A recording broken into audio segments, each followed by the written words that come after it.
Imagine if school A is getting food from the government, and the neighboring school B, is not getting.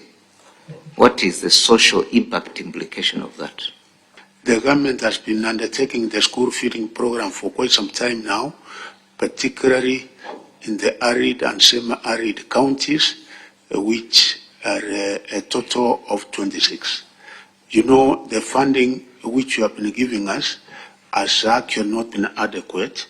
Like this financial year, the amount of money that you gave us was 1.96 billion. What efforts have you made to facilitate your officers at sub-county level to supervise schools to ensure compliance? Is that we have delegated the responsibilities of registering and affirming schools that will run junior secondary to our county directors.